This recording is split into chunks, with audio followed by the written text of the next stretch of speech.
Hey guys, आप सभी लोगों का स्वागत है क्रिएटिव योगा का एक नए फ्रेश और कमाल एपिसोड में। नमस्कार दोस्तों, मैं हूं अंतरीप और आप देख रहे हैं क्रिएटिव योगा। तो चलिए नया कुछ देखते हैं, नया कुछ सीखते हैं। दोस्तों, जैसा कि आप लोगों को पता है कि हठ योग प्रदीपिका की जो सीरीज हम कर रहे हैं उसमें पहला पार्ट हम ऑलरेडी डिस्कस कर चुके हैं। अगर आपने अभी तक पहला पार्ट नहीं देखा है तो इसी वीडियो के डिस्क्रिप्शन बॉक्स में आपको लिंक मिल जाएगा, वहां से जाके पहला पार्ट चेक कर सकते हैं। ये है हठ योग प्रदीपिका सीरीज जो हम कर रहे हैं उसका सेकेंड पार्ट, यानी फर्स्ट यूनिट जो हम अभी पढ़ रहे हैं हठ योग प्रदीपिका का, उसका जो है ये सेकंड पार्ट है। यानी इस पर हम जो डिस्कस करने वाले हैं टॉपिक वो है आसन। कितने आसन यहाँ पर बताए गए हैं, सारे आसन के बारे में पढ़ने वाले हैं एंड उसमें से कितने कितने आसन का क्या क्या बेनिफिट बताया गया है, कौन कौन से आसन का क्या क्या बेनिफिट बताया है, कौन कौन से क्वेश्चन एरिया है जो यूजीसी नेट में पिक किए गए, ऑलरेडी पिक किए गए हैं प्रीवियस ईयर्स में, और उनको देखते हुए कौन कौन से एरिया जो है वो आप लोगों के लिए इंपॉर्टेंस बनते हैं। और अगर आप लोगों को अगर स्लाइड चाहिए और ये इस वीडियो का नोट्स चाहिए, नोट्स वगैरह सब कुछ अगर आपको टाइम टू टाइम अपडेटेड चाहिए तो आप हमारे क्रिएटिव योगा का टेलीग्राम चैनल ज्वाइन कर लीजिए। हम वहां से आप लोगों को रेगुलर बेसिस पर जो है नोट आपको मिल जाएगा लाइव। ठीक है, तो चलिए जल्दी से आगे बढ़ते हैं इस वीडियो में और देखते हैं कि हठ योग प्रदीपिका में आसन के बारे में क्या बताया गया है। सबसे पहले मैं बताना चाहूंगा कि आसन के बारे में बताते हुए मैंने यहाँ पर एक टेबल अटैच कर किया है। क्यों मैंने ये टेबल बनाया है? ये टेबल मैंने इसलिए बनाया है क्योंकि बहुत सारे लोग ऐसा है ना कि उनको नाम याद नहीं रहते और कई बार ना आसन जो है सीधा सीधा आसन से जो क्वेश्चन बनता है ना, आपको 2-3 नाम दे देंगे और पूछ लेंगे कि बताओ ये आसन हठ योग प्रदीपिका में है या नहीं है, या तो आपको बताएंगे ऐसा कि इसमें से कौन कौन सा आसन जो है वो हठ योग प्रदीपिका में भी बताए गए हैं, घेरन संहिता में भी बताए गए हैं।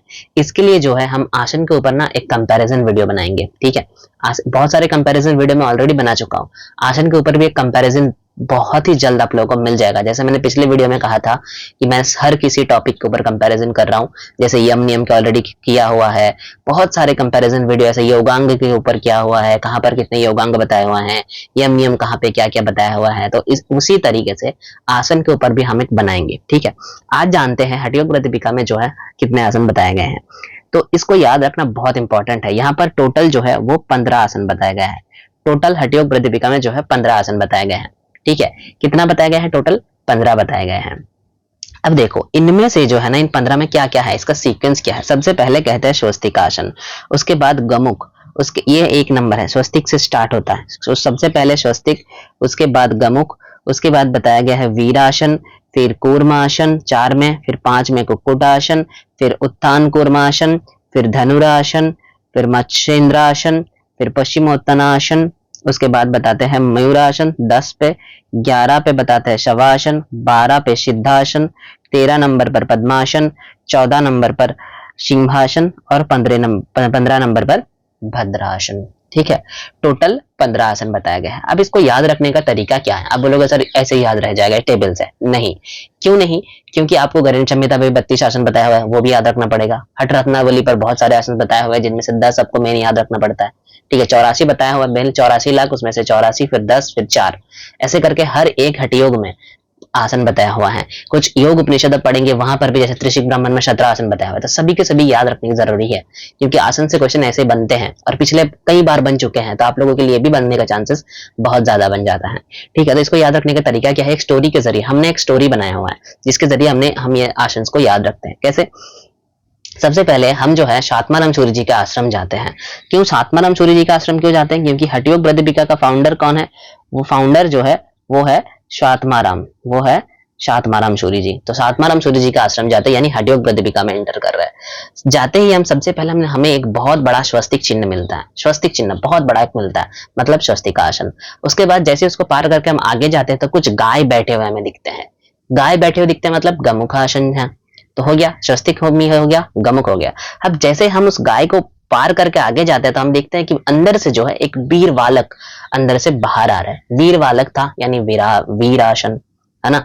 उसके बाद वहां पर हमें बहुत सारा कुक्कुट दिखने को मिलता है। कुक्कुट और कुर्म दिखने को मिलता है, मतलब कूर्मासन और कुक्कुटासन। पहले कुर्म फिर कुक्कुट, कुर्म और कुक्कुट देखने को मिलता है, यानी कूर्मासन और कुक्कुट। कुक्कुट का मतलब क्या होता है? आप बोलोगे सर कुक्कुट का क्या होता है? कुक्कुट का मतलब है जो होता है ना मुर्गी का जो बच्चा होता है उसे कुक्कुट कहते हैं। ठीक है, तो कुक्कुट और कुर्म देखने को मिलता है। उसके बाद वहां पर इतना आनंद है कि वो कुर्म जो है वो उत्तान कर रहा है, वो उत्तान अवस्था पर है, वो जो कुर्म है, यानी उत्तान कुर्मासन हो गया। पहले कुर्म देखा, फिर कुक्कुट देखा, फिर कुर्म जो है वो उत्तान कर रहा है। कुछ कुर्म वहां पर है जो उत्तान अवस्था पर है, मतलब उत्तान कुर्मासन हो गया। फिर जो बालक निकल रहे थे ना अंदर से बाहर, वो धनुष लेके आ रहे थे, यानी धनुरासन है। जब उनसे हम बात करा तो हमें पता चला कि ये जो है ये मत्स्येंद्र नाथ का शिष्य है, जो कि पश्चिम से आया हुआ है, जहां पर बहुत सारे मयूर दिखते हैं। मत्स्येंद्र नाथ का शिष्य था, यानी मत्स्येंद्र आसन। पश्चिम से आया हुआ था ना, पश्चिम से आया हुआ था यानी पश्चिमोत्तासन। बहुत सारे मयूर मिलते थे वहां पर, यानी मयूरासन।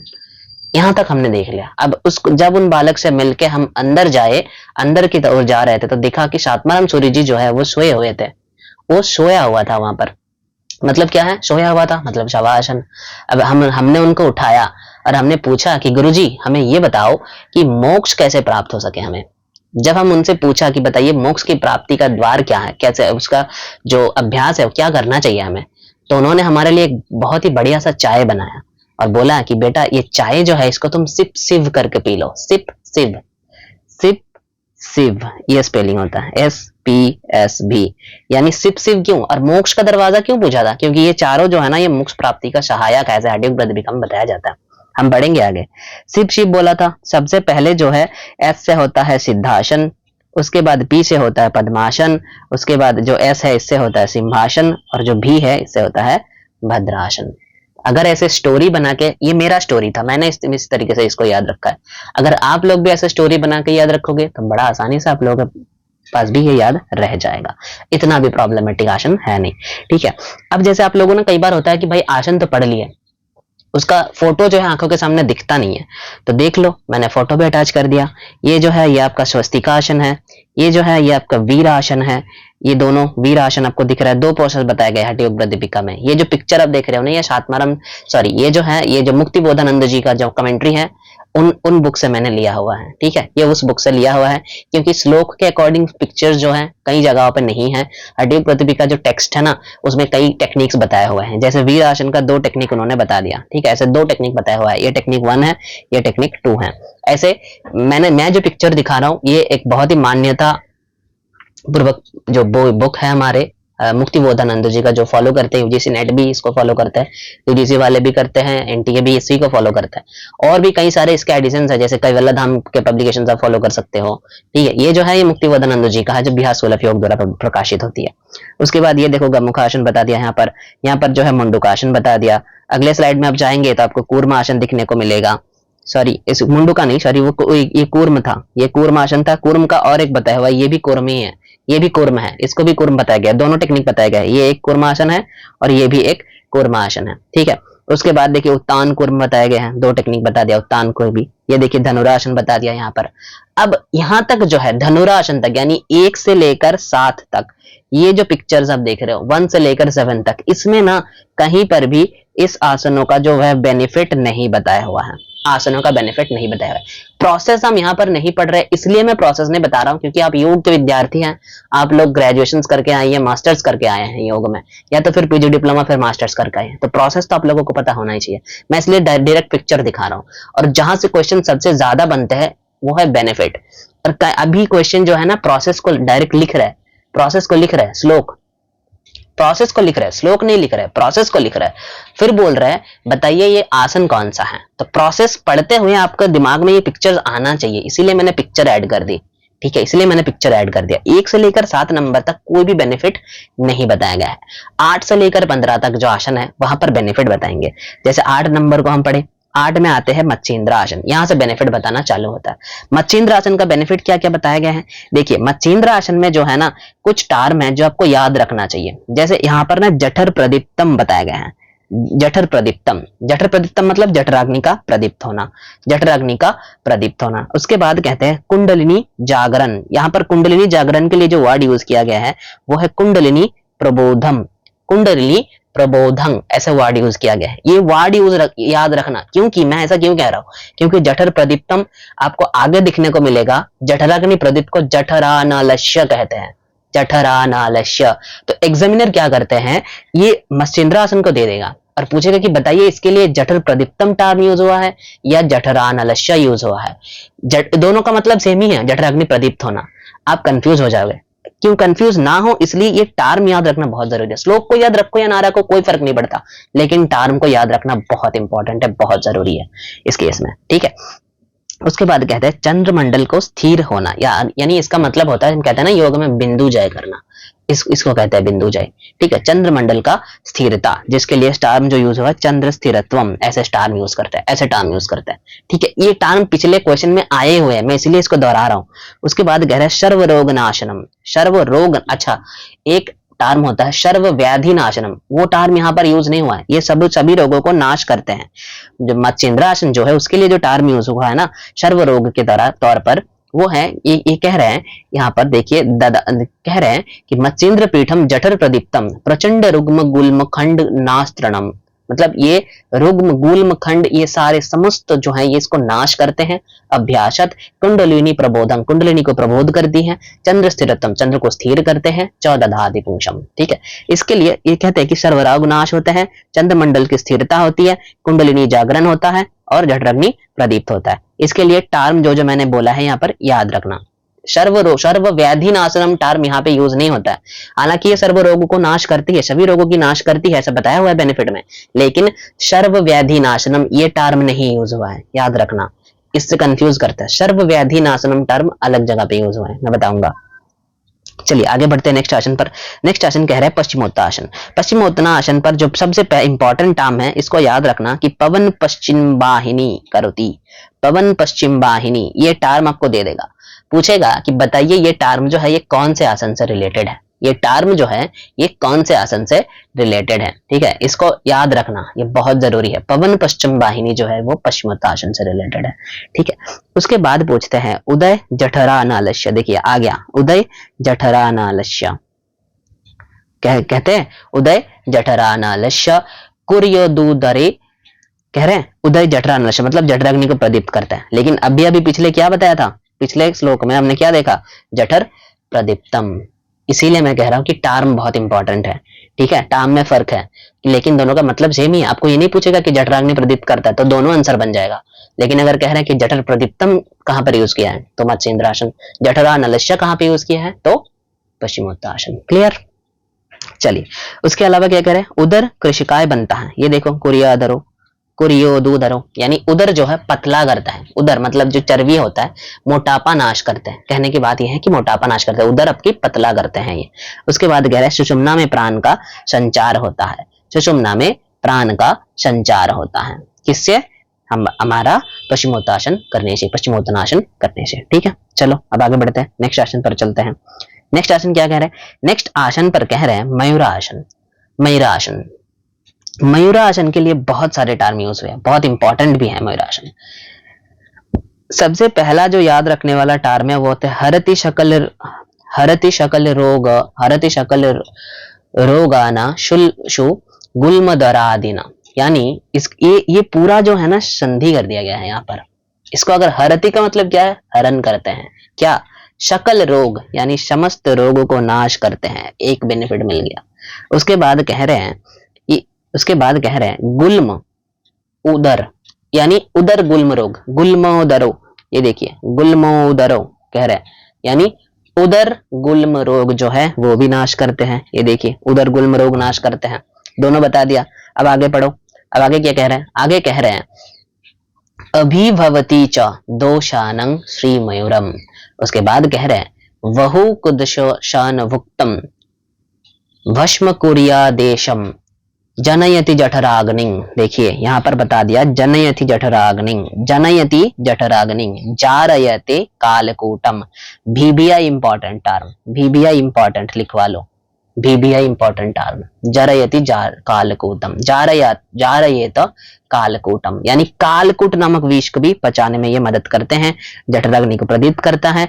यार अपथ्य भोजन, यानी जो पथ्य नहीं है वो भी पथ्य बन जाता है, मतलब इस आसन का अगर आप अभ्यास करोगे, इसका अगर सिद्धि हो जाते हैं तो जो खाने लायक वस्तु नहीं है वो भी आपके लिए पथ्य बन जाएंगे, और जठराग्नि प्रदीप्त करने में मदद करती है, उदर गुल्म रोग जो है उसको नाश करने में मदद करती है, और कालकूट नामक विष जो कि बहुत ही भयंकर है, जो मुंह पे लगाने से ही मृत्यु होता है ऐसा कथन में है, लेकिन ये आसन अगर आपके सिद्धि हो गया तो कालकूट विष को भी पचाने में ये मदद करते हैं।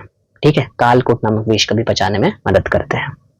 चलिए, उसके बाद है शवासन। इससे प्रीवियस ईयर में क्वेश्चंस बने थे। इससे प्रीवियस ईयर में बना था क्या, विषांत्रिहरणम और शांतिहरणम, शांतिहरण और चित्त विषांत्रिकरणम, ये दोनों टर्म उठा दिया। बोला गया था कि बताइए इससे रिलेटेड आसन कौन सा है, शवासन, सिंहासन, भद्रासन या पद्मासन। तो टर्म चित्तहरणम, शांतिहरण का मतलब क्या है, थकान को दूर करते हैं। ये है एक्चुअली श्रांति, शांति नहीं श्रांति बताया गया है। शांति हरण मतलब आप लोग बोलोगे सर शांति को हरण कर लेता है ये, मतलब ये तो आसन अच्छा नहीं है। शांति नहीं बोला गया बेटा, श्रांति हरण बोला गया है। श्रांति नहीं, श्रांति को हरण करते हैं, ठीक है, मतलब जो है आपके श्रम को हरण करते हैं, यानी थकावट दूर करते हैं। ठीक है, उसके बाद कह रहे चित्त को शांति प्रदान करते हैं, चित्त विशांतिकरणम, चित्त को शांति प्रदान करते हैं। ये दोनों टर्म यूज करके पूछा गया था कि बताइए कौन से आसन से रिलेटेड है। इसका 2 ही बेनिफिट बताया गया है, इसका 2 ही बेनिफिट बताया गया है शवासन का। ठीक है, चलिए अब कह रहे हैं सिद्धासन। इसका जो बेनिफिट बताया गया सिद्धासन के, अगर श्लोक नंबर में बताऊंगा तो वो है 35-36। ठीक है, 35-36। अगर आप कुछ अलग कमेंट्री पढ़ेंगे यानी तो श्लोक नंबर हेराफेरी हो सकता है, इसमें भी श्लोक नंबर इसमें हेराफेरी हो सकता है। सबसे ज्यादा तो हेराफेरी बनते हैं भाई घेरन चमिता में। घेरन चमिता का श्लोक नंबर मिलते नहीं है, जितने भी कमेंट्री पढ़ोगे श्लोक नंबर बहुत अलग अलग मिलेगा। ठीक है, इसमें जो है सिद्धासन का बेनिफिट में क्या बता रहे हैं, सिद्धासन का बेनिफिट में सीधा सीधा कह रहा है कि ये जो है मोक्ष द्वार का, मैंने क्या बताया था SPSB, अब आगे लास्ट में, अब लास्ट में आगे वो ये S चल रहा है, एस शिव का ये S चल रहा है। देखिए मोक्ष द्वार का भेद करते हैं, 72,000 नाड़ी यानी सारे नाड़ियों को ये प्यूरिफाई करते हैं यानी शोधन करते हैं। उसके बाद कह रहे हैं त्रिबंध सिद्धि में सहायता करते हैं। ये बहुत इंपॉर्टेंट पॉइंट है, त्रिबंधा सिद्धि में सहायक है कौन से आसन, आपको बताना पड़ेगा, वो है सिद्धासन। ठीक है, त्रिबंधा सिद्धि में सहायता करता है। ये हो गया सिद्धासन का 3 बेनिफिट, लेकिन ये बहुत इंपॉर्टेंट है। नाड़ियों को शुद्धि करता है, त्रिबंधा सिद्धि में सहायक है और मोक्ष द्वार का भेदन करते हैं, मोक्ष द्वार का भेदन करते हैं। याद रखना, मोक्ष द्वार का भेदन करते हैं। अब सिद्धासन को भी ना 3 नाम से पुकारा गया है यहाँ पर। सिद्धासन का यहाँ पर और भी 3 नाम है। क्या है, एक कहते हैं मुक्तासन, फिर कहते हैं वज्रासन। यानी हठयोग प्रदीपिका में जो सिद्धासन है, हठयोग प्रदीपिका में जो सिद्धासन है वही आपके लिए मुक्तासन है, वही आपके लिए वज्रासन भी है। ये तीनों सेम ही है, इसे ही सिद्धासन कहते हैं, इसे ही मुक्तासन कहते हैं और इसे ही वज्रासन कहते हैं। ठीक है, ये आप देखना उसके अगले श्लोक यानी 37 नंबर श्लोक पर, 37 नंबर श्लोक पे ये मेंशन है। 37 नंबर श्लोक पर यह सीधा सीधा बता दिया गया है कि भाई जो वज्रासन, जो सिद्धासन है उसको ही, उसके ही अपर नाम जो है वो वज्रासन है और उसका एक और नाम जो है वो मुक्तासन है। जबकि घेरन संहिता अगर आप पढ़ोगे तो घेरन संहिता में ये तीनों अलग अलग आसन है, तीनों आसन जो है वो अलग अलग है। ठीक है, मुक्तासन, वज्रासन, सिद्धासन तीनों अलग अलग है। वहां पर तीनों टर्म है, इसलिए वहां पर आसन जो है 32 है, यहाँ पर 15 है। ठीक है, लेकिन यहाँ पर एक ही आसन का तीनों नाम दिया गया है। चलिए अब आगे बढ़ते हैं, सब आगे बढ़ते हैं। आगे बढ़ते हुए सब जो है पद्मासन। पद्मासन के बारे में क्या कह रहे हैं, कह रहे हैं कि ये इनका प्रोसेस मैंने बता दिया, ये इनका प्रोसेस बता दिया। पद्मासन में जो है एक चीज याद रखने वाली है प्रोसेस में, मैंने क्यों इसलिए बताया क्योंकि ये नॉर्मल पद्मासन जो है उसी को पद्मासन ही कहते हैं, लेकिन यहाँ पर कुछ चीजें ऐसी है, दोनों पैरों को हाथों से दृढ़ता पूर्वक पकड़े और उसके बाद देखिए यहाँ पर जो है ना आपकी दृष्टि जो है, आपकी दृष्टि जो है वो आपके नासिकाग्र पे होनी चाहिए, यानी टिप ऑफ द नोज, वहां पर जो है आपकी दृष्टि होनी चाहिए। ठीक है, देखिए यहाँ पर बता दिया गया है कि अंगूठे से हृदय पर, अच्छा अंगूठे से हृदय पर रखे और टुट्टी को नासिकाग्र यानी नाक के नाक के नोक के ओर दृष्टि को लगाए रखे, यानी जलंधर बंधा लगाने के लिए कह रहे। उसके बाद कह रहे कि दृष्टि जो है वो नासिकाग्र पे होनी चाहिए। यह बहुत इंपॉर्टेंट है, यहाँ से क्वेश्चन बनते हैं, मैं इसलिए इसको रिपीट कर रहा हूँ।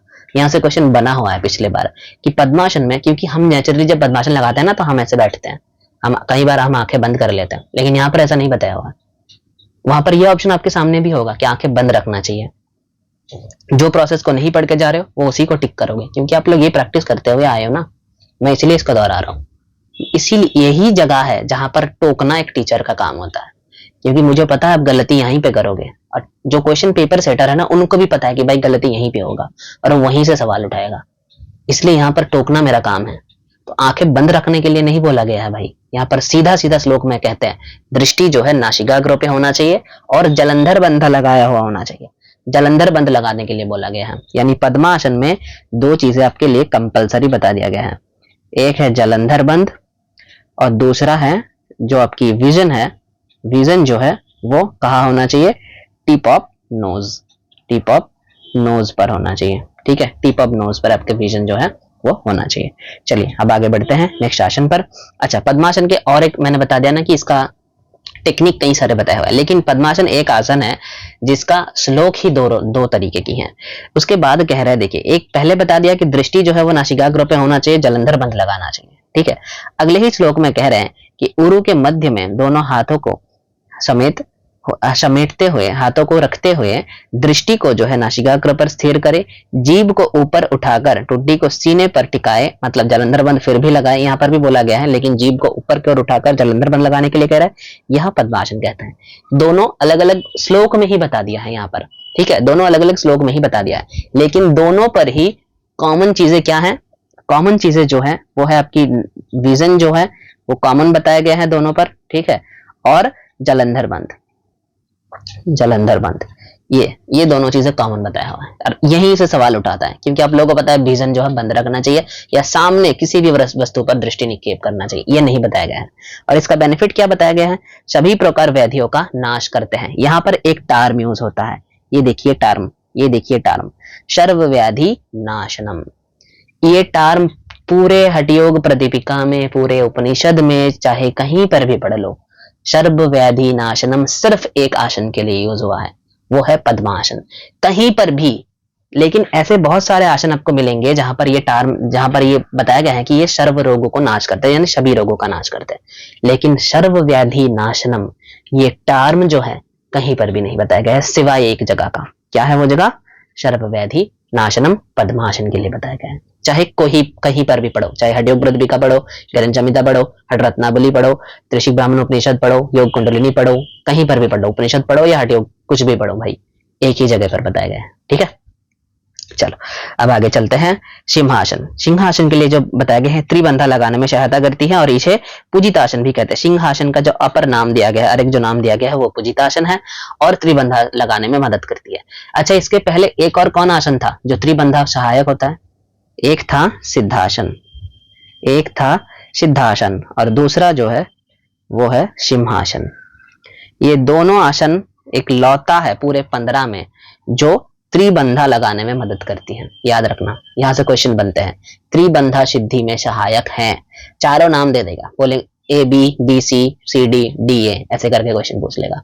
याद रखना, एक है सिद्धासन, दूसरा है सिंहासन, यानी सिप शिव में दोनों एस। ठीक है, लास्ट आसन भद्रासन।